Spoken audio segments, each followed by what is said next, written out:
Hi guys, my name is Tyler Moss. I am from Muskegon, Michigan, and I am in my fourth year of coaching right now. I coach the sport of baseball, and I have done this from anything down to 9-year-olds in youth travel baseball, all the way up to 18-year-olds in varsity high school baseball, and pretty much I've done everything in between that as well.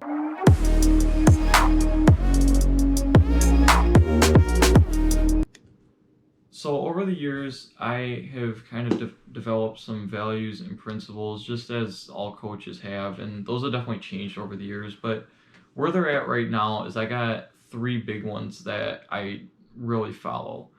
The first one is hard work or effort.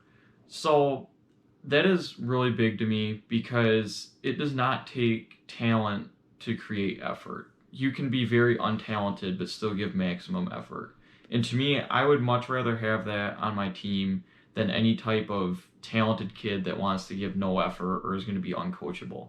So, a big principle of mine is that I want my players to always be giving me 100% effort. You hear people talking about, yeah, I want you to give me 110, 120, 150% effort. That's not possible. Okay, you can't give more than 100% effort. 100% effort's the best you got. And so I focus on giving 100%. I don't want them giving me 110 because that isn't possible.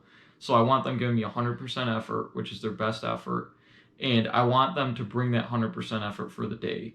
There's going to be times that a kid's 100% effort might be, what looks like 50% effort on Sunday, and a different day, 100% effort for that kid might look like 150% effort for them. But I want them giving 100% effort for that day. And typically you can get a gauge, where their effort's going to be at. So if I don't see them giving that 100% effort that I think that they could give, then that's when I'll have a talk with them. So that's my first principle is effort. My second one is responsibility. Responsibility is very important to me, and I think that is something that can be taught really at any age range. You can teach it at the youth level, you can teach it like junior high, you can teach it high school, you can even teach it collegiately for kids to be responsible. This is something that is very important in life. You need responsibility in life, and it makes a good person or character when they have good responsibility. So for things on my team, I want kids cleaning up the dugout after games. I want kids making sure they keep track of their equipment. I want kids making sure they keep track of the team's equipment. I want kids showing up on time.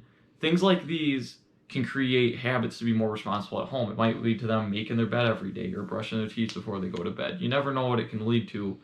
But the main thing is that someday, it's going to create the kid or person that's showing up on time to their job every day or 15 minutes early to their job every day and getting all their work done and not slacking off, things like that. I really preach responsibility. I think it's very important, and I think it's a great thing for kids to learn. So those are my first two. My last principle that I have right now that's very important to me is being a good teammate.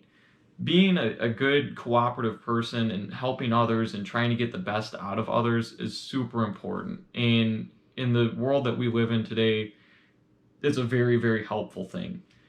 You get these people that want to point the finger at everybody. It's never their problem. It's always someone else's problem. Things like that.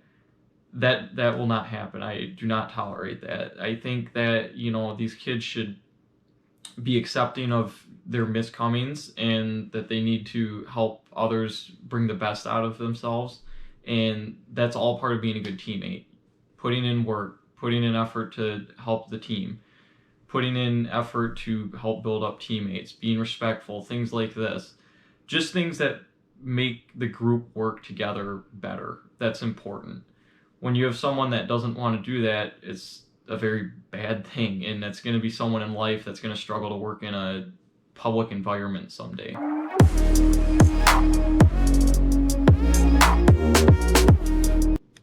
Last thing we're going to touch on here today is how I define success.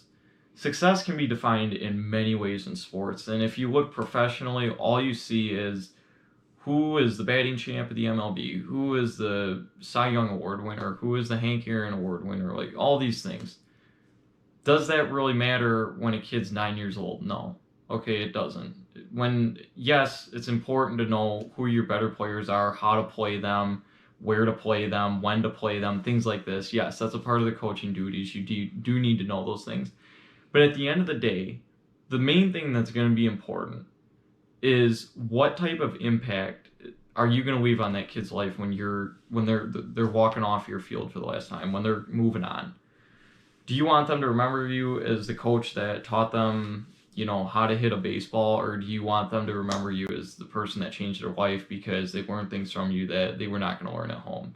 To me, I'd much rather be the coach that changes their life than teaches them a skill in baseball. Obviously, I want to teach them things for my sport. I want them to get better. I want to provide enough information for them to, get them better, and I want to provide that effort as well. But deep down, my main thing is I want to make an impact on their lives. I want them to remember me as I remember when, Coach Tyler taught me to be more responsible. It got me to go to my job someday on time all the time. It taught me things like that. I would much rather be that coach than the guy that taught an already good pitcher how to pitch a ball better. That, anyone can do that. So the way I define success is I look at how much of an impact I'm leaving on a person's life. And it doesn't, like I said, it doesn't matter if they're 9 years old or if they're 25 years old. You can still make an impact on a person's life. It doesn't matter their age. So I really look for making them a better person.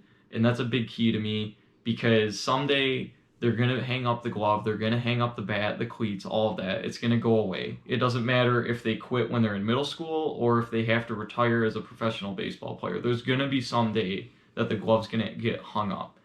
And those lessons that you're teaching them then are going to be far more superior than anything you're going to teach them when they're, again, trying to learn how to hit a ball, throw a ball, whatever it may be. When they're 40, have 2 kids, a wife, and a job, that's what I'm focusing on. And like I said, it's not that I'm out there to not coach and just, preach life, but I think sports is a great way to incorporate life lessons into a fun game to play. That is why I coach the way I coach.